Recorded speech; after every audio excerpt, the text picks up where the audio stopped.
pastikan jangan pilih yang bayar, melacurkan suaranya demi pembayaran. Sebagai hamba Allah, saya hanya mau ingatkan buat saudara orang-orang Kristen, anak-anak Tuhan, jangan mau terima uang haram seperti itu. Belajar jadi orang Kristen yang punya harga diri.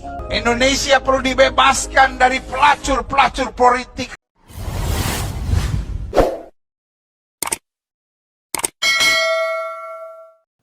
Shalom, salam sejahtera dalam kasih Kristus. Kali ini secara khusus saya akan membahas satu ulasan penting dan menarik dengan judul Pendeta Gilbert Lumoindong ingatkan orang-orang Kristen, jangan menjadi pelacur politik. Sebelum saya lebih jauh membahas terkait dengan judul ini, ada baiknya kita menyimak dan menyaksikan pernyataan singkat dari hambanya Pendeta Gilbert Lumoindong berikut ini. Sebentar lagi, kalau Tuhan mengizinkan, akan ada pilkada. Pastikan jangan pilih yang bayar. Bangsa kita sudah menjadi bangsa saya sebut pelacur politik, melacurkan suaranya demi pembayaran. Lalu kemudian demo karena pemimpin kita korupsi, lalu marah karena pemimpin begini. Kau juga pelacur-pelacur politik. Kau hanya mau memilih orang yang bayar kau. Sebagai hamba Allah, saya hanya mau ingatkan buat saudara orang-orang Kristen, anak-anak Tuhan, jangan mau terima uang haram seperti itu. Belajar jadi orang Kristen yang punya harga diri. Tapi saya miskin. Miskin bukan berarti kau harus jadi pelacur politik. Saya nggak mau Indonesia rusak hanya karena pelacur-pelacur politik yang menerima 100.000. Lalu pasangan lain kasih 150.000. Oh, kok dia kasih lebih banyak? Jadi akhirnya pemimpin yang terpilih bukan pemimpin yang berkualitas. Indonesia perlu dipulihkan Tuhan. Indonesia perlu dibebaskan dari pelacur-pelacur politik. Rakyat yang tidak boleh jadi pelacur politik. Baik Bapak Ibu Saudara yang dikasihi oleh Tuhan, tadi kita sudah menyaksikan pernyataan singkat dari Pendeta Gilbert Lumoindong. Kalau kita perhatikan, di awal beliau bicara, di masa itu akan adanya pilkada pemilihan kepala daerah. Beliau mengingatkan, jangan sampai memilih yang bayar. Jangan kita menjadi bangsa atau anak-anak bangsa yang menjadi pelacur politik. Jangan sampai melacurkan suara demi pembayaran. Hanya mau memilih orang yang bayar. Bahkan beliau memberikan penegasan yang setegas-tegasnya. Sebagai hamba Allah, saya mengingatkan orang-orang Kristen atau anak-anak Tuhan, jangan mau terima uang haram. Perhatikan baik. Jangan mau terima uang haram. Belajarlah menjadi orang Kristen yang punya harga diri. Miskin bukan berarti harus menjadi pelacur politik. Saya tidak mau Indonesia rusak hanya karena pelacur-pelacur politik. Terima uang 100.000, ada calon lain yang memberikan 150.000. Akhirnya menurut beliau pemimpin yang terpilih bukan pemimpin yang berkualitas. Bahkan beliau memiliki harapan dan kerinduan supaya Indonesia dipulihkan Tuhan, bahkan dibebaskan dari pelacur-pelacur politik. Saudara yang dikasihi Tuhan, saya terus terang sangat kagum, takjub, terpesona dengan pernyataan yang begitu lancar, begitu bergelora, bergairah, dan bersemangat. Ketika hambanya Pendeta Gilbert Lumoindong menyampaikan pesan-pesan yang begitu jelas, eksplisit, terang benderang, dan begitu tegas bagi tubuh Kristus, gereja Tuhan, yang menyaksikan dan mendengarkannya. Terus terang, secara pribadi, saya sangat setuju dan sependapat dengan apa yang disampaikan oleh hambanya. Jangan sampai kita maju tak gentar membela yang bayar atau memilih yang bayar. Saudaraku yang dikasihi oleh Tuhan, hanya perlu untuk kita pikirkan bersama. Ini tidak hanya berlaku nasihat masukan ini kepada hambanya Pendeta Gilbert Lumoindo, kepada pastor, pendeta, penatua, gembala yang lain, kepada seluruh orang-orang Kristen, anak-anak Tuhan, orang-orang percaya, gereja Tuhan dimanapun berada. Tapi juga sekaligus berlaku untuk saya secara pribadi. Saya tidak sedang melontarkan tuduhan kepada hambanya Pendeta Gilbert Lumoindo. Tapi yang ingin saya konfirmasi dan tegaskan pada kesempatan ini, perlu kita merenung secara mendalam. Perlu kita mengintrospeksi, evaluasi diri, koreksi diri secara sungguh-sungguh atau serius. Kenapa saya katakan demikian, Bapak Ibu Saudara?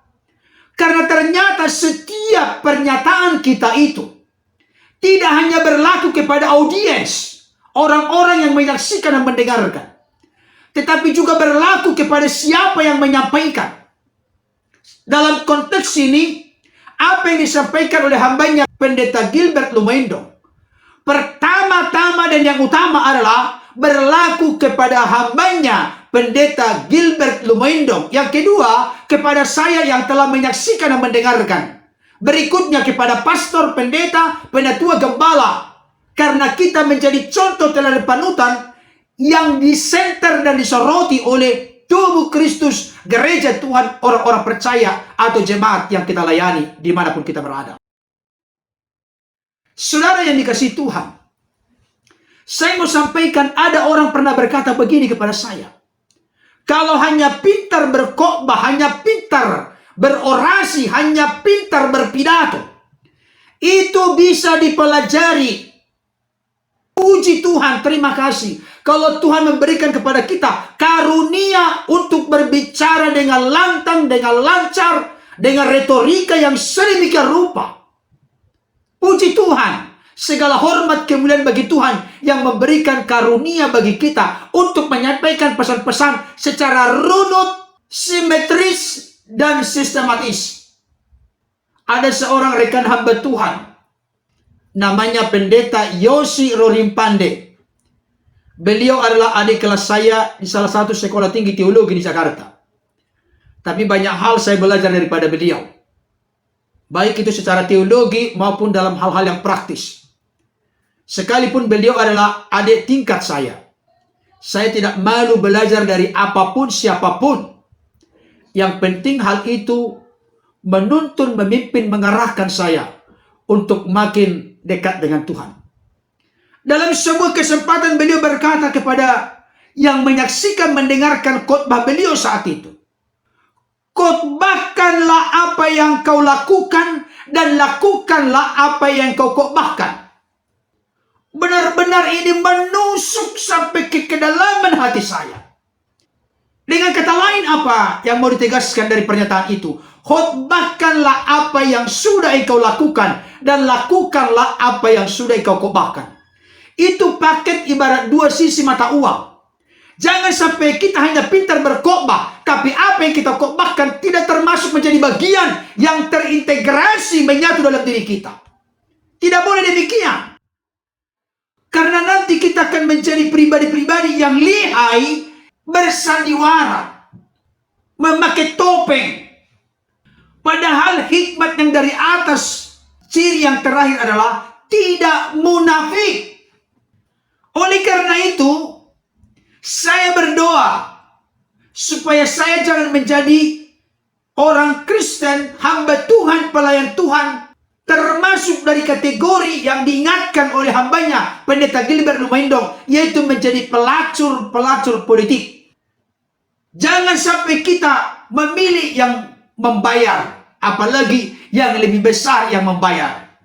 Ketika ke depan ada kesempatan peluang untuk pemilihan kepala daerah atau pemilihan umum, kita menguji sedemikian rupa, mengerti rekam jejak orang yang akan kita pilih, sehingga benar-benar menjadi pribadi yang bermutu, berkualitas, yang bisa nanti membawa satu reformasi, transformasi, pembaharuan ke arah yang lebih baik ke depan dengan pemimpin yang kita pilih tersebut. Saudaraku yang dikasihi Tuhan, saya ulangi kembali, mari kita khotbahkan apa yang kita sudah lakukan, dan kita lakukan apa yang sudah kita khotbahkan. Jangan sampai kita mengkhotbahkan topik tentang kasih, tapi kita selalu membenci, memusuhi orang lain. Sangat tidak tepat. Kita tidak cocok menjadi saluran berkat Tuhan menyuarakan kasih kalau kita sendiri gersang, kering, dingin, suam, tawar dengan kasih. Karena kita sudah menikmati, mengalami kasih Tuhan yang besar, maka dengan kasih yang kita sudah alami dan kecap nikmati itu, kita bagikan kasih kepada orang lain. Itu baru tepat, itu baru klop, itu baru sesuai dengan apa yang Tuhan mau. Jangan sampai kita hanya pintar mengkhotbahkan, tapi ternyata apa yang kita khotbahkan, hal itu hanya berlaku kepada orang lain, tapi tidak berlaku kepada kita yang menyampaikan. Saya teringat dengan satu ilustrasi yang disampaikan oleh seorang pendeta di gereja di mana dia menggembalakan. Beliau berkata begini dengan mengutip kitab Injil. Saudara-saudaraku yang dikasihi oleh Tuhan, sebagai orang-orang Kristen ciri khas kita adalah kasih. Kasihlah yang terbesar, kasihlah yang terutama. Apalagi kasih agape. Kalau kita memiliki 2-3 berkat, mari kita bagi kepada orang lain yang sangat membutuhkan. Saudara dikasihi Tuhan, pada saat dia menyampaikan firman Tuhan itu, ternyata anaknya duduk di bangku paling belakang di ruangan ibadah. Dan kebetulan kali itu anaknya tidak masuk sekolah minggu. Dia menyaksikan, dia menyimak, memperhatikan apa yang disampaikan oleh ayahnya sebagai pendeta atau gembala di gereja itu. Oleh karena satu dan lain hal, ayahnya belakangan pulang dari gereja. Maka si anak ini pun jalan kaki pulang dari gereja karena memang rumahnya tidak begitu jauh dari gereja. Anaknya pun sampai ke rumah. Kebetulan Pak Pendeta ini suka memelihara ayam jago. Dan Pak Pendeta ini memiliki 2 ekor ayam jantan, ayam jago, yang bulunya begitu bagus, dan juga kukuruyuknya, suaranya begitu merdu dan melengking. Saudara dikasihi Tuhan, ayam ini sudah dilatih sedemikian rupa, ketika sang pendeta ini pulang ke rumah, maka ayam ini akan menyambut dia dengan berkokok. Tetapi apa yang terjadi? Tiba-tiba sang pendeta ini pulang ke rumah, tidak ada sambutan dari ayam jagonya, hanya satu yang menyambut. Kemudian dia bertanya kepada anaknya. Kebetulan orang Batak itu dipanggil Ucok. Ada apa, Pak? Kok kelihatannya 1 ekor lagi ayam kita tidak menyambut saya datang dengan bersuara, dengan kukuruyuk? Mohon maaf, tadi ada orang yang meminta-minta di sini. Dan kebetulan saya tidak ada uang. Saya langsung ingat khotbah Bapak. Maksud kamu yang mana? Bukankah kamu tadi masuk sekolah minggu? Tidak, Pak. Aku tadi duduk di bagian belakang kursi gereja. Jadi kenapa? Karena saya tidak punya uang. Akhirnya saya tangkap ayam kita 1 ekor. Saya kasih ke dia. Akhirnya sang pendeta ini pun marah. Marah sekali karena ayam itu adalah ayam peliharaan kesukaan dari sang pendeta. Nah, kenapa kamu kasih? Kan Bapak yang bilang kalau kita punya 2 atau 3, kita kasih 1. Saya praktekkan khotbah Bapak. Akhirnya Pak Pendeta pun ngeles. Ucok, itu khotbah bukan untuk kita, itu khotbah untuk mereka, katanya. Saudara dikasih Tuhan, saya mau kasih tahu. Pak Pendeta yang satu ini tidak menjalankan apa yang dikhotbahkan. Hanya pintar, lantang, bagus menyampaikan khotbah dengan retorika yang begitu luar biasa. Orang terpukau, berdecak kagum, terpesona dengan firman Tuhan yang disampaikan oleh sang pendeta ini. Tapi ternyata dia tidak melakukan apa yang dia khotbahkan. Saudara dikasih Tuhan, saya tidak sedang menuduh hambanya pendeta Gilbert Lumoindong seperti itu. Tidak. Tapi ini warning, peringatan kepada hambanya pendeta Gilbert Lumoindong, kepada saya pendeta Berton Nababan, kepada para pastor, pendeta, penatua, gembala. Jangan sampai kita tidak punya integritas, tidak sama kata dengan perbuatan. Jangan sampai kita bersuara lantang di luar sana, tapi kita sendiri tidak melakukan, tidak menghidupi apa yang kita khotbahkan. Inilah yang dikritisi oleh Yesus dari ahli-ahli Taurat dan orang-orang Farisi. Yesus berkata kepada murid-muridnya, ikuti apa yang mereka ajarkan, karena mereka mengajarkan dengan benar. Tapi jangan ikuti tingkah laku perbuatan mereka, karena mereka mengajarkan tapi tidak melakukannya. Kenapa pesan hambanya pendeta Gilbert Lumoindong ini perlu saya sampaikan kepada kita saat ini? Supaya kita waspada, kita hati-hati. Jangan sampai hanya kita ini pintar berbicara, pintar beretorika, begitu lancar berkata-kata, tapi apa yang kita khotbahkan tidak kita lakukan. Apalagi orang bijak sering berkata, lebih nyaring bunyinya, lebih besar potensi pengaruh dan kuasanya perbuatan dibanding dengan perkataan. Saudara dikasih Tuhan, saya mau sampaikan, ini kan ceritanya ujung-ujungnya duit, UUD. Nah, kita sebagai pastor, pendeta, penatua, gembala harus menarik demarkasi garis batas yang jelas terkait dengan uang. Sampai ada orang membuat rumusan yang menjatuhkan banyak hamba Tuhan, khususnya pria, harta, tahta, wanita. Saudaraku yang dikasih Tuhan, Alkitab memberikan konfirmasi penegasan kepada kita terkait dengan uang, mamon, harta benda. Yesus berkata dalam khotbah di bukit yang tertera atau tertulis di Matius 6 ayat 24, tak seorang pun dapat mengabdi kepada dua tuan, karena jika demikian ia akan membenci yang seorang dan mengasihi yang lain, atau ia akan setia kepada yang seorang dan tidak mengindahkan yang lain. Kamu tidak dapat mengabdi kepada Allah dan kepada Mammon. Ayat ini ingin menunjukkan kepada kita ada garis batas yang sangat jelas. Tidak boleh kompromi di sini. Jangan sampai kita mengabdi kepada Mammon, dalam waktu yang sama kita merasa kita mengabdi kepada Allah, mengabdi kepada Tuhan. Tidak bisa. Karena Yesus berkata, tidak mungkin kita mengabdi kepada Allah dan sekaligus mengabdi kepada Mammon. Pasti ada salah satu yang lebih kita cintai dan lebih setia kita kepadanya mengabdi.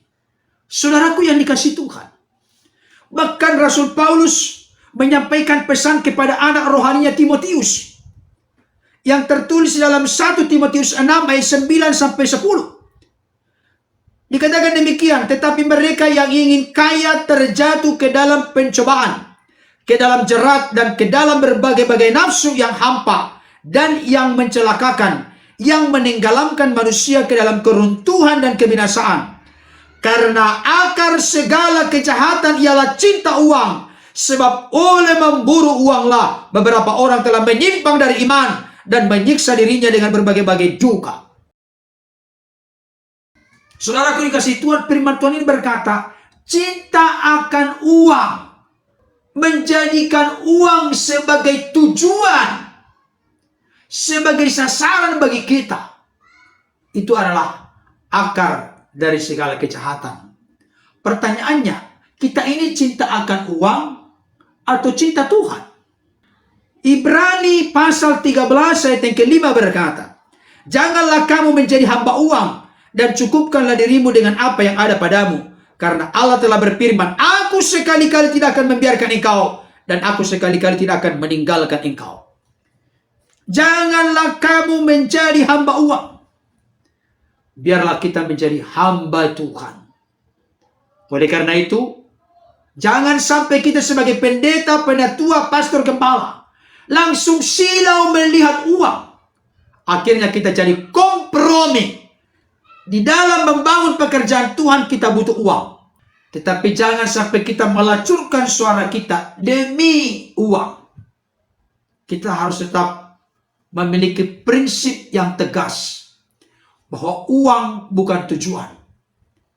Tuhanlah tujuan kita. Uang hanya sebagai alat atau sarana yang dipakai untuk memuliakan Tuhan. Bapak Ibu Saudara dikasihi Tuhan. Memang akhir-akhir ini terkait dengan hambanya, Pendeta Gilbert Lumoindo. Sekitar 1-2 hari belakangan ini, begitu viral oleh karena beliau berdoa kepada Bapak terkasih Gubernur DKI Jakarta di saat ulang tahun yang ke-53, yaitu Bapak Anies Baswedan. Saudara dikasihi Tuhan, mengucapkan selamat ulang tahun bagi pemimpin kita tidak ada masalah. Mendoakan pemimpin kita dikaruniakan kekuatan, kesehatan, panjang umur, hikmat, roh, takut akan Tuhan dalam memimpin di bidangnya masing-masing, tidak salah. Tetapi memang akhirnya menimbulkan pro dan kontra. Karena apa? Karena dalam sebuah unggahan video, Pendeta Gilbert Lumoindo berkata, Pak Anies, saya Pendeta Gilbert Lumoindo mau mengucapkan Id Milad selamat hari jadi.